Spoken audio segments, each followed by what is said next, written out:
ನಮಸ್ಕಾರ ಸ್ನೇಹಿತರೆ, ನ್ಯೂಸ್ ಶೋಗೆ ಸ್ವಾಗತ. ನಾನು ಕಿಶೋರ್ ಕೆವಿ. ರಾಜ್ಯ ರಾಜಕೀಯದಲ್ಲಿ ಹನುಮ ಧ್ವಜ ತೆರವು ವಿವಾದ ಕೋಲಾಹಲ ಎಬ್ಬಿಸಿದೆ. ಸರ್ಕಾರ ಮತ್ತು ವಿಪಕ್ಷಗಳ ನಡುವೆ ವಾಗ್ಯುದ್ಧವೇ ನಡೀತಾ ಇದೆ. ಮೈತ್ರಿ ನಾಯಕರು ಇದನ್ನೇ ಅಸ್ತ್ರವಾಗಿಸಿಕೊಂಡು ಸರ್ಕಾರದ ವಿರುದ್ಧ ಸಮರ ಸಾರಿದ್ದಾರೆ. ಆದರೆ ಈ ಹಗ್ಗಜಿಗ್ಗಾಟದ ಹಿಂದೆ ರಾಜಕೀಯ ರಣತಂತ್ರ ಕೂಡ ಅಡಗಿದೆ. ಮಂಡ್ಯದಲ್ಲಿ ಲೋಕಸಭಾ ಸಮರಕ್ಕೆ ಸದ್ದಿಲ್ಲದೆ ತಂತ್ರಗಾರಿಕೆ ನಡೀತಾ ಇದೆ. ಅದರಲ್ಲೂ ಮಾಜಿ ಸಿಎಂ ಎಚ್.ಡಿ. ಕುಮಾರಸ್ವಾಮಿ ಹಸಿರು ಶಾಲು ಬಿಟ್ಟು ಕೇಸರಿ ಶಾಲು ಹಾಕಿ ಫೀಲ್ಡ್ಗಿಳಿದಿದ್ದಾರೆ.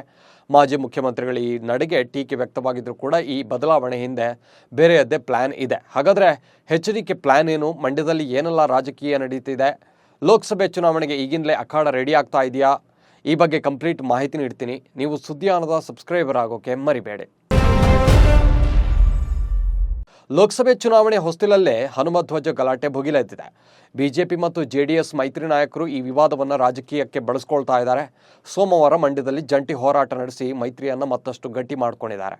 ಒಕ್ಕಲಿಗರ ಕೋಟೆಯಲ್ಲಿ ಮೈತ್ರಿ ನಾಯಕರು ಮೊದಲ ಬಾರಿಗೆ ಶಕ್ತಿ ಪ್ರದರ್ಶನ ಮಾಡಿದ್ದಾರೆ. ಬಿಜೆಪಿ ನಾಯಕರೊಂದಿಗೆ ಪಾದಯಾತ್ರೆಯಲ್ಲಿ ಹೆಜ್ಜೆ ಹಾಕಿ ಎಚ್.ಡಿ. ಕುಮಾರಸ್ವಾಮಿ ಆಕ್ರೋಶ ವ್ಯಕ್ತಪಡಿಸಿದ್ದಾರೆ. ಹನುಮ ಧ್ವಜ ಗಲಾಟೆ ಮತ್ತು ಜೆಡಿಎಸ್ ನಾಯಕರ ದೋಸ್ತಿಯನ್ನು ಗಟ್ಟಿ ಮಾಡಿದೆ. ಇದರ ನಡುವೆ ಎಚ್.ಡಿ. ಕುಮಾರಸ್ವಾಮಿ ಕೇಸರಿ ಶಾಲು ಹಾಕುವ ಮೂಲಕ ಹಿಂದೂ ಮತಬುಟ್ಟಿಗೆ ಕೈ ಕೂಡ ಹಾಕಿದ್ದಾರೆ. ಹಿಂದುತ್ವ ಎಲ್ಲ ಬರಲ್ಲ, ಜನರಿಗೆ ಅಭಿವೃದ್ಧಿ ಬೇಕು ಅಂತ ಇದ್ದ ಕುಮಾರಸ್ವಾಮಿ ಅದರ ನೆರಳಲ್ಲೇ ಚುನಾವಣಾ ಅಖಾಡಕ್ಕೆ ಎಂಟ್ರಿ ಕೊಟ್ಟಿದ್ದಾರೆ. 2019 ಲೋಕಸಭೆ ಚುನಾವಣೆಯಲ್ಲಿ ಮಂಡ್ಯ ಕ್ಷೇತ್ರ ರಾಷ್ಟ್ರ ಮಟ್ಟದಲ್ಲಿ ಸಂಚಲನ ಮೂಡಿಸಿತ್ತು. ಪಕ್ಷೇತರ ಅಭ್ಯರ್ಥಿಯಾಗಿದ್ದ ಸುಮಲತಾ ಅಂಬರೀಶ್ ಕರ್ನಾಟಕದ ಅಂದಿನ ಮುಖ್ಯಮಂತ್ರಿ ಎಚ್.ಡಿ. ಕುಮಾರಸ್ವಾಮಿ ಅವರ ಪುತ್ರ ನಿಖಿಲ್ ಕುಮಾರಸ್ವಾಮಿಯನ್ನು ಸೋಲಿಸಿ ಗೆದ್ದು ಬೀಗಿದ್ರು. ಆದರೆ ಈ ಸಲ ಬದಲಾದ ರಾಜಕೀಯದಲ್ಲಿ ಮಂಡ್ಯದಲ್ಲಿ ಕೂಡ ಹಲವು ವ್ಯತ್ಯಾಸಗಳಾಗಿವೆ. ಸುಮಲತಾ ಅಂಬರೀಷ್ಗೆ ಮತ್ತೊಮ್ಮೆ ಗೆಲುವು ಅಷ್ಟು ಸುಲಭವಾಗಿಲ್ಲ. ಯಾಕಂದರೆ ಸುಮಲತಾ ಚುನಾವಣೆಗೆ ಸ್ಪರ್ಧಿಸಲೇಬೇಕು ಅನ್ನೋ ನಿಲುವು ಹೊಂದಿದ್ರೂ ಕೂಡ ಬಿಜೆಪಿ ಪಕ್ಷದಿಂದಲೋ ಅಥವಾ ಸ್ವತಂತ್ರವಾಗಿಯೋ ಅನ್ನೋದು ಕನ್ಫರ್ಮ್ ಆಗಿಲ್ಲ. ತಮ್ಮ ನಿರ್ಧಾರದಿಂದಲೇ ಗೊಂದಲ ಹೊಂದಿದ್ದಾರೆ. ಮತ್ತೊಂದು ಕಡೆ ಬಿಜೆಪಿ ಜೊತೆ ಮೈತ್ರಿ ಮಾಡಿಕೊಂಡಿರುವ ಜೆಡಿಎಸ್ಗೆ ಮಂಡ್ಯ ಕ್ಷೇತ್ರ ಸಿಗೋದು ಬಹುತೇಕ ಖಚಿತವಾಗಿದೆ. ಹೀಗಾಗಿ ಮಾಜಿ ಸಿಎಂ ಎಚ್.ಡಿ. ಕುಮಾರಸ್ವಾಮಿ ಮಂಡ್ಯದಲ್ಲಿ ಹಿಂದುತ್ವದ ಹೋರಾಟದ ಮೂಲಕವೇ ಚುನಾವಣೆಯ ರಣಕಹಳೆ ಮೊಳಗಿಸಿದ್ದಾರೆ.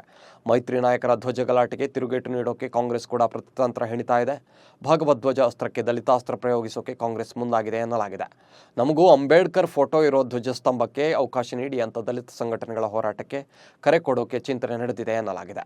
ಆದರೆ ಇದ್ಯಾವುದಕ್ಕೂ ಆಸ್ಪದ ಕೊಡದೆ ಮೈತ್ರಿ ನಾಯಕರು ತಮ್ಮ ಗೇಮ್ ಮುಂದುವರೆಸಿದ್ದಾರೆ. ವಿಧಾನಸಭಾ ಚುನಾವಣೆಯಲ್ಲಿ ಮಂಡ್ಯದ 7 ಕ್ಷೇತ್ರಗಳ ಪೈಕಿ 5 ಕ್ಷೇತ್ರಗಳಲ್ಲಿ ಕಾಂಗ್ರೆಸ್ ಗೆದ್ದಿದೆ.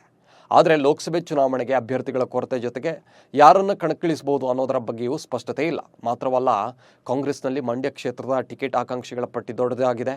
ಹೇಗಾದರೂ ಮಾಡಿ ಲೋಕಸಭಾ ಚುನಾವಣೆಗೆ ಕಾಂಗ್ರೆಸ್ ಬಲವನ್ನು ಕುಗ್ಗಿಸಬೇಕು ಅನ್ನೋದು ಕುಮಾರಣ್ಣನ ಪ್ಲಾನ್. ಅದಕ್ಕಾಗಿಯೇ ಮಂಡ್ಯದಲ್ಲಿ ಕಾಂಗ್ರೆಸ್ ಒಕ್ಕಲಿಗರ ಶಕ್ತಿ ಕುಗ್ಗಿಸೋಕೆ ಬಿಜೆಪಿ ಮತ್ತು ಜೆಡಿಎಸ್ ಒಗ್ಗಟ್ಟಿನ ಮಂತ್ರ ಜಪಿಸ್ತಾ ಇದೆ. ಹಿಂದುತ್ವ ಎಲ್ಲ ಬರೋದಿಲ್ಲ, ಜನರಿಗೆ ಅಭಿವೃದ್ಧಿ ಬೇಕು ಅಂತ ಇದ್ದ ಕುಮಾರಸ್ವಾಮಿ ತಾವೇ ಕೇಸರಿ ಶಾಲು ಕೊಟ್ಟು ಅಖಾಡಕ್ಕೆ ಇಳಿದುಬಿಟ್ಟಿದ್ದಾರೆ. ಮೊದಲ ಬಾರಿಗೆ ಮಂಡ್ಯದಲ್ಲಿ ಬಿಜೆಪಿ ಮತ್ತು ಜೆಡಿಎಸ್ ನಾಯಕರು ಒಟ್ಟಾಗಿ ಹೋರಾಟ ನಡೆಸಿದ್ದಾರೆ. ಮುಂದಿನ ದಿನಗಳಲ್ಲಿ ಸ್ಥಳೀಯ ಮಟ್ಟದಲ್ಲಿ ಕೂಡ ಸಮುದಾಯದ ನಾಯಕರ ಸೆಳೆಯೋಕೆ ಕಾರ್ಯತಂತ್ರ ರೂಪಿಸಿದ್ದಾರೆ ಎಂದು ತಿಳಿದು ಬಂದಿದೆ. ಹನುಮ ಧ್ವಜ ವಿವಾದದ ನಡುವೆಯೇ ಸುಮಲತಾ ಕೂಡ ತಮ್ಮದೇ ಆದ ಶೈಲಿಯಲ್ಲಿ ದಾಳ ಉರುಳಿಸಿದ್ದಾರೆ. ಹನುಮ ಧ್ವಜ ತೆರವುಗೊಳಿಸಿದ್ದು ಬಹಳ ಸೂಕ್ಷ್ಮ ವಿಷಯವಾಗಿತ್ತು. ಸೂಕ್ತವಾಗಿ ನಿರ್ವಹಿಸುವಲ್ಲಿ ರಾಜ್ಯ ಸರ್ಕಾರ ತಪ್ಪು ಮಾಡಿದೆ. ಯಾರ ಭಾವನೆಗಳಿಗೂ ಧಕ್ಕೆ ಉಂಟು ಮಾಡದ ಹನುಮ ಧ್ವಜ ಮಾತ್ರ ಕಣ್ಣಿಗೆ ಬಿತ್ತೆ. ಮಂಡ್ಯ ಸೇರಿದಂತೆ ರಾಜ್ಯದ ಹಲವಾರು ಭಾಗಗಳಲ್ಲಿ ಅಕ್ರಮ ಗಣಿಗಾರಿಕೆ ನಡೆಯುತ್ತಿದೆ. ಅನೇಕ ಕೆರೆಗಳ ಒತ್ತುವರಿಯಾಗಿದೆ. ಇಂಥ ಪ್ರಕರಣಗಳಲ್ಲಿ ಕಾನೂನು ಯಾಕೆ ಸುಮ್ಮನಿದೆ ಅಂತ ಸುಮಲತಾ ಅಂಬರೀಶ್ ಪ್ರಶ್ನಿಸಿದ್ದಾರೆ. ಹಾಗೆಯೇ 6 ದಿನಗಳ ನಂತರ ಎಚ್ಚೆತ್ತುಕೊಂಡಂತಹ ಸಿದ್ದರಾಮಯ್ಯ ಸರ್ಕಾರ ಪ್ರಕರಣಕ್ಕೆ ವಿನಾಕಾರಣ ರಾಜಕೀಯ ಬಣ್ಣವನ್ನು ಲೇಪಿಸಿತು ಅಂತ ಆರೋಪಿಸಿದ್ದಾರೆ. ಒಟ್ಟಾರೆ ಹನುಮ ಧ್ವಜ ಗಲಾಟೆ ವಿವಾದ ತಾರಕಕ್ಕೇರಿದೆ. ಈ ವಿವಾದದ ಹಿಂದೆ ಮಂಡ್ಯ ರಾಜಕೀಯ ಲೆಕ್ಕಾಚಾರ ಕೂಡ ಶುರುವಾಗಿದೆ. ಯಾವುದೇ ಚುನಾವಣೆ ಬಂದರೂ ಕೂಡ ರಾಜಕೀಯ ಪಕ್ಷಗಳಲ್ಲಿ ಚುನಾವಣಾ ಪೂರ್ವ ಮತ್ತು ಚುನಾವಣಾ ನಂತರದ ಆಪರೇಷನ್ ಇದ್ದೇ ಇರುತ್ತೆ. ಇದೀಗ ರಾಜ್ಯದಲ್ಲಿ ಲೋಕಸಭೆ ಚುನಾವಣೆ ಹೊಸ್ತಿಲಲ್ಲಿ ಭರ್ಜರಿ ಕಾರ್ಯಾಚರಣೆ ನಡೀತಾ ಇದೆ. ಆಪರೇಷನ್ ಕಮಲ ಅಂತಾನೆ ಫೇಮಸ್ ಆಗಿರುವಂತಹ ಬಿಜೆಪಿ ನಾಯಕರು ತಮ್ಮ ಹಳೆ ಗೆಳೆಯರನ್ನ ಮರಳಿ ಕರೆಸ್ಕೊಳ್ಳೋಕೆ ಕಸರತ್ತು ನಡೆಸ್ತಾ ಇದ್ದಾರೆ. ಈಗಾಗಲೇ ಮಾಜಿ ಸಿಎಂ ಜಗದೀಶ್ ಶೆಟ್ಟರ್ ವಿಚಾರದಲ್ಲಿ ಅದು ಕೂಡ ಸಕ್ಸಸ್ ಆಗಿದೆ. ಮತ್ತಿಬ್ಬರು ಪ್ರಬಲ ನಾಯಕರ ಮೇಲೆ ಕೇಸರಿ ಕಲಿಗಳ ಕಣ್ಣು ಬಿದ್ದಿದೆ. ಅದುವೇ ಒಂದು ಲಕ್ಷ್ಮಣ್ ಸವದಿ, ಮತ್ತೊಬ್ಬರು ಜನಾರ್ದನ್ ರೆಡ್ಡಿ. ಶೆಟ್ಟರ್ ಎಕ್ಸಿಟ್ ಬೆನ್ನಲ್ಲೇ ಕಾಂಗ್ರೆಸ್ ನಾಯಕರಿಗೆ ಮತ್ತೆ ಯಾರ್ಯಾರು ಕೈ ಕೊಡ್ತಾರೋ ಅನ್ನೋ ಚಿಂತೆ ಕಾಡ್ತಾ ಇದೆ. ಬಿಜೆಪಿ ನಾಯಕರು ಹೋದಲ್ಲಿ ಬಂದಲ್ಲೆಲ್ಲ ಇನ್ನೂ ಕೆಲವು ಕಾಂಗ್ರೆಸ್ ಬಿಟ್ಟು ಪಕ್ಷಕ್ಕೆ ಬರ್ತಾರೆ ಅಂತ ಹೇಳ್ತಾ ಇದ್ದಾರೆ. ಈ ಇಬ್ಬರು ನಾಯಕರು ಬಿಜೆಪಿಗೆ ಕರೆಸ್ಕೊಳ್ಳೋದ್ರ ಹಿಂದೆ ಬೇರೆಯದೇ ಲೆಕ್ಕಾಚಾರ ಕೂಡ ಇದೆ. ಲಕ್ಷ್ಮಣ ಸವದಿ ಬೆಳಗಾವಿಯ ಪ್ರಬಲ ರಾಜಕಾರಣಿ. ವಿಧಾನಸಭಾ ಚುನಾವಣೆ ವೇಳೆ ಅಥಣಿ ಟಿಕೆಟ್ ಸಿಗಲಿಲ್ಲ ಅಂತ ಬಿಜೆಪಿ ಬಿಟ್ಟು ಕಾಂಗ್ರೆಸ್ಗೆ ಸೇರಿದರು. ಅಲ್ಲಿ ಟಿಕೆಟ್ ಪಡೆದು ಚುನಾವಣೆಯಲ್ಲಿ ಗೆದ್ದಿದ್ರು. ಅಲ್ಲದೆ ಜಿಲ್ಲೆಯ ಪ್ರಮುಖ ನಾಯಕರನ್ನ ಕಾಂಗ್ರೆಸ್ಗೆ ಸೆಳೆಯುವ ಪ್ರಯತ್ನ ಕೂಡ ಮಾಡಿದ್ದಾರೆ. ಹೀಗಾಗಿ ಸವದಿ ಅವರನ್ನ ಬಿಜೆಪಿಗೆ ಕರೆತರುವಂತೆ ಹೈಕಮಾಂಡ್ ಸ್ಥಳೀಯ ನಾಯಕರಿಗೆ ಸೂಚಿಸಿದೆ. ಇನ್ನು ಕಲ್ಯಾಣ ಕರ್ನಾಟಕದಲ್ಲಿ ರೆಡ್ಡಿ ಶಕ್ತಿಯುತ ನಾಯಕರಾಗಿ ಬೆಳೆದಿದ್ದಾರೆ. ಬಿಜೆಪಿ ಸೇರಿದರೆ ಬಳ್ಳಾರಿ, ಚಿತ್ರದುರ್ಗ, ಕೊಪ್ಪಳದಲ್ಲಿ ಲಾಭವಾಗುವ ಲೆಕ್ಕಾಚಾರ ಕೂಡ ಇದೆ. ಹೀಗಾಗಿ ಬಿಜೆಪಿ ಜೊತೆಗೆ KRPP ವಿಲೀನಗೊಳಿಸುವ ಸಾಧ್ಯತೆ ಇದೆ ಅಂತ ಹೇಳಲಾಗ್ತಾ ಇದೆ. ಆದರೆ CBIನಲ್ಲಿ ಅಕ್ರಮ ಆಸ್ತಿ ಕೇಸ್ ರೆಡ್ಡಿಗೆ ಕಂಟಕವಾಗಬಹುದು. ರಾಮುಲು ಜೊತೆ ಸಹೋದರರ ಮುನಿಸು ಬೇರೆ ಇದೆ. ಅಸಲಿಗೆ ಜಗದೀಶ್ ಶೆಟ್ಟರ್ ಜೊತೆಯಲ್ಲೇ ಲಕ್ಷ್ಮಣ ಸವದಿ ಕಾಂಗ್ರೆಸ್ ಸೇರಿದ್ರು. ಸವದಿ ಕೂಡ BJPಗೆ ಹೋಗ್ತಾರೆ ಅನ್ನೋ ಸುದ್ದಿ ಕೇಳ್ತಾ ಇದ್ದಂತೆ KPCC ಅಧ್ಯಕ್ಷ DK ಶಿವಕುಮಾರ್ ಎಂಟ್ರಿ ಕೊಟ್ಟರು. ಲಕ್ಷ್ಮಣ ಸವದಿಯವರನ್ನು ಕರೆಸಿ ಮಾತುಕತೆ ಕೂಡ ನಡೆಸಿ BJPಗೆ ಹೋಗದಂತೆ ಬ್ರೈನ್ ವಾಶ್ ಕೂಡ ಮಾಡಿದರು. ಜೊತೆಗೆ ಉನ್ನತ ಸ್ಥಾನಮಾನದ ಆಫರ್ ಕೂಡ ಕೊಟ್ಟಿದ್ದಾರಂತೆ. ಉತ್ತರ ಕರ್ನಾಟಕದಲ್ಲಿ 2-3 ಲೋಕಸಭೆ ಸ್ಥಾನ ಗೆಲ್ಲಿಸಿಕೊಟ್ರೆ ಲೋಕಸಭೆ ರಿಸಲ್ಟ್ ಬಳಿಕ ನಿಮ್ಮನ್ನು ಮಂತ್ರಿ ಮಾಡ್ತೀವಿ, ಹಾಗೆ ನಿಮ್ಮ ಮಗನಿಗೂ ಪಕ್ಷದಲ್ಲಿ ಪ್ರಮುಖ ಸ್ಥಾನಮಾನ ನೀಡ್ತೇವೆ, ಜೊತೆಗೆ ನಿಗಮ ಮಂಡಳಿಯಲ್ಲಿ ಕೂಡ ಸವದಿ ಆಪ್ತರಿಗೆ ಸ್ಥಾನಮಾನ ಕೊಡ್ತೇವೆ ಅಂತ ಭರವಸೆ ನೀಡಿದ್ದಾರೆ. ಹಾಗೆಯೇ BJPಯ ಪ್ರಮುಖರನ್ನು ಕಾಂಗ್ರೆಸ್ಗೆ ಕರೆತರಬೇಕು ಅಂತ DKಶಿ ಟಾಸ್ಕ್ ನೀಡಿದ್ದಾರಂತೆ. ವಿಧಾನಸಭೆ ಎಲೆಕ್ಷನ್ ಟೈಮ್ನಲ್ಲೇ ಜನಾರ್ದನ್ ರೆಡ್ಡಿ BJP ಸೇರ್ಪಡೆಗೆ ಸಿಕ್ಕಾಬಟ್ಟೆ ಸರ್ಕಸ್ ಮಾಡಿದರು. ಆಪ್ತೆಯ ಗೆಳೆಯ ಶ್ರೀರಾಮುಲು ಮೂಲಕ BJP ಹೈಕಮಾಂಡ್ಗೂ ಒತ್ತಡ ಹಾಕಿಸಿದರು. ಯಾವುದು ಫಲ ಕೊಡಲಿಲ್ಲ. ಕೊನೆಗೆ ಜನಾರ್ದನ್ ರೆಡ್ಡಿ KRPP ಪಕ್ಷ ಕಟ್ಟಿದ್ರು. ಗಂಗಾವತಿಯಿಂದ ನಿಂತು ಶಾಸಕರು ಕೂಡ ಆದರು. ಈಗ ಇದೇ ಜನಾರ್ದನ್ ರೆಡ್ಡಿ ವಾಪಸ್ BJPಗೆ ಸೇರೋಕೆ ತಯಾರಿ ನಡೆಸಿದ್ದಾರೆ. ಹಾಗೆಯೇ ಸವದಿಯವರು BJPಗೆ ವಾಪಸ್ ಬರ್ತಾರೆ ಅಂತ ಹೇಳಲಾಗ್ತಾ ಇದೆ. ರಾಜಕೀಯದಲ್ಲಿ ಯಾವ ನಾಯಕರು ಯಾವಾಗ ಯಾವ ಪಕ್ಷಕ್ಕೆ ಜಿಗಿತಾರೋ ಹೇಳೋಕೆ ಆಗೋದಿಲ್ಲ. ಕರ್ನಾಟಕದ ಶಾಲಾ ಕಾಲೇಜುಗಳಲ್ಲಿ ಹಿಜಾಬ್ ನಿಷೇಧ ದೊಡ್ಡ ಹೋರಾಟಕ್ಕೆ ಕಾರಣವಾಗಿತ್ತು. ಇದೀಗ ರಾಜಸ್ಥಾನದಲ್ಲೂ ಕೂಡ ಹಿಜಾಬ್ ವಿವಾದ ದಿನದಿಂದ ದಿನಕ್ಕೆ ಹೆಚ್ಚಾಗ್ತಾ ಇದೆ.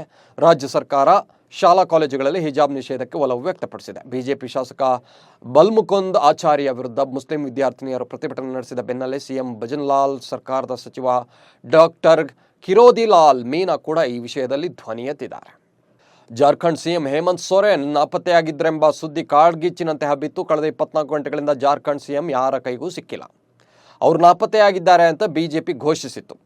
ಜಾರಿ ನಿರ್ದೇಶನಾಲಯದ ಅಧಿಕಾರಿಗಳಿಗೆ ಜಾರ್ಖಂಡ್ CM ಹೇಮಂತ್ ಸೊರೇನ್ ಎಲ್ಲಿದ್ದಾರೆ ಅನ್ನೋದೇ ಗೊತ್ತಾಗ್ತಿಲ್ಲ ಅಂತ BJP ಹೇಳಿತ್ತು.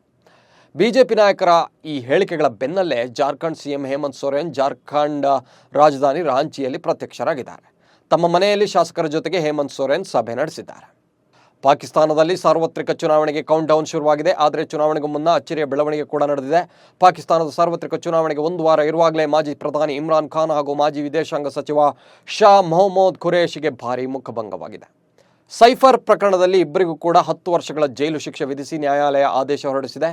ಸೈಫರ್ ಪ್ರಕರಣದಲ್ಲಿ ಪಾಕಿಸ್ತಾನದ ಮಾಜಿ ಪ್ರಧಾನಿ ಮತ್ತು PTI ಮುಖ್ಯಸ್ಥ ಇಮ್ರಾನ್ ಖಾನ್ ಮತ್ತು ಶಾ ಮೊಹಮ್ಮದ್ ಖುರೇಶಿಗೆ ಪಾಕಿಸ್ತಾನ ನ್ಯಾಯಾಲಯ ಈ ಶಿಕ್ಷೆ ಪ್ರಕಟಿಸಿದೆ.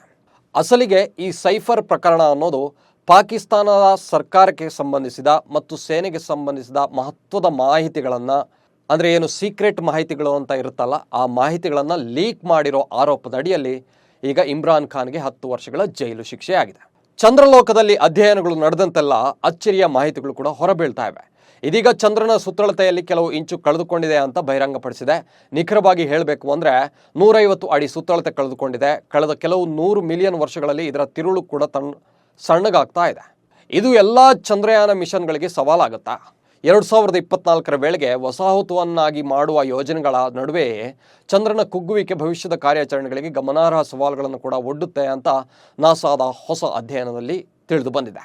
ಅಲ್ಲದೆ ಚಂದ್ರನ ಆವಾಸ ಸ್ಥಾನಗಳು ನಡುಗುವುದು, ಕಂಪನ ಮತ್ತು ಚಂದ್ರನ ಭೂಕುಸಿತಗಳಿಗೆ ಇದು ಕಾರಣವಾಗುತ್ತೆ ಅಂತ ಎಚ್ಚರಿಸಿದೆ. ಏಷ್ಯನ್ ಕ್ರಿಕೆಟ್ ಕೌನ್ಸಿಲ್ ವಾರ್ಷಿಕ ಸಾಮಾನ್ಯ ಸಭೆ ಜನವರಿ 31 ಹಾಗೂ ಫೆಬ್ರವರಿ 1ರಂದು ಇಂಡೋನೇಷ್ಯಾದ ಬಾಲಿಯಲ್ಲಿ ನಡೆಯಲಿದೆ. ACC ಅಧ್ಯಕ್ಷ ಜೈಶಾ ಈ ಸಭೆಯಲ್ಲಿ ಮಹತ್ವದ ನಿರ್ಧಾರ ಕೈಗೊಳ್ಳುವ ಸಾಧ್ಯತೆ ಇದ್ದು ಅವರು ತಮ್ಮ ಅಧ್ಯಕ್ಷ ಸ್ಥಾನಕ್ಕೆ ರಾಜೀನಾಮೆ ನೀಡಬಹುದು ಅಂತ ವರದಿಯಾಗಿದೆ. ಪ್ರಸ್ತುತ BCCI ಕಾರ್ಯದರ್ಶಿ ಜೊತೆಗೆ ಜೈಶಾ ಏಷ್ಯನ್ ಕ್ರಿಕೆಟ್ ಕೌನ್ಸಿಲ್ ಅಧ್ಯಕ್ಷರು ಕೂಡ ಆಗಿದ್ದಾರೆ. ಆದರೆ ಈಗ ಶಾ ಶೀಘ್ರದಲ್ಲೇ ಏಷ್ಯನ್ ಕ್ರಿಕೆಟ್ ಕೌನ್ಸಿಲ್ ಹುದ್ದೆಗೆ ತೊರೆಯಬಹುದು ಅಂತ ಸುದ್ದಿ ಕೂಡ ಕೇಳಿ ಬರ್ತಾ ಇದೆ. ಜೈಶಾ ತಮ್ಮ ಅಧ್ಯಕ್ಷ ಹುದ್ದೆ ತೊರೆಯೋಕೆ ಕಾರಣ ಕೂಡ ಇದ್ದು, ಇಷ್ಟು ವರ್ಷ ಭಾರತ ಕ್ರಿಕೆಟ್ ಹಾಗೂ ಏಷ್ಯಾ ಕ್ರಿಕೆಟ್ನಲ್ಲಿ ತಮ್ಮ ಪಾರುಪತ್ಯ ಸ್ಥಾಪಿಸಿದ್ದ ಜೈಶಾ ಇದೀಗ ವಿಶ್ವ ಕ್ರಿಕೆಟ್ ಆಳೋಕೆ ಅಂದರೆ ICC ಅಧ್ಯಕ್ಷರಾಗೋಕೆ ಪ್ಲಾನ್ ಮಾಡ್ತಿದ್ದಾರೆ ಅನ್ನೋ ವರದಿಗಳು ಕೂಡ ಇವೆ. ಟೀಮ್ ಇಂಡಿಯಾದ ರನ್ ಮೆಷಿನ್ ವಿರಾಟ್ ಕೊಹ್ಲಿ ವಿರುದ್ಧ ಮಾಜಿ ನಾಯಕರೊಬ್ಬರು ಗಂಭೀರ ಆರೋಪ ಮಾಡಿದ್ದಾರೆ. ಟೆಸ್ಟ್ ಪಂದ್ಯದ ವೇಳೆ ನನ್ನ ಮೇಲೆ ಉಗುಳಿದ್ರು ಅಂತ ಹೇಳಿದ್ದಾರೆ.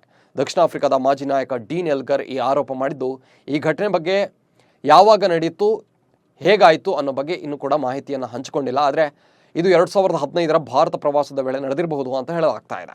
ದಕ್ಷಿಣ ಆಫ್ರಿಕಾದ ಮಾಜಿ ಆಲ್ರೌಂಡರ್ ಕ್ರಿಸ್ ಮೋರಿಸ್ ಮತ್ತು ರಗ್ಬಿ ಆಟಗಾರ ಜೀನ್ ಡಿ ವಿಲಿಯರ್ಸ್ ಜೊತೆಗೆ ಮಾತನಾಡುವ ವೇಳೆ ಕೊಹ್ಲಿ ವಿರುದ್ಧ ಈ ಆರೋಪವನ್ನು ಮಾಡಿದ್ದಾರೆ. ಇನ್ನು ನೀವು ನಮ್ಮ ಸುದಿಯಾನ ಚಾನಲ್ನಲ್ಲಿ ಜಾಹೀರಾತು ನೀಡಬಹುದು. ಜಾಹೀರಾತು ನೀಡೋಕೆ 9110295814 ನಂಬರ್ಗೆ ವಾಟ್ಸಪ್ ಮಾಡಿ.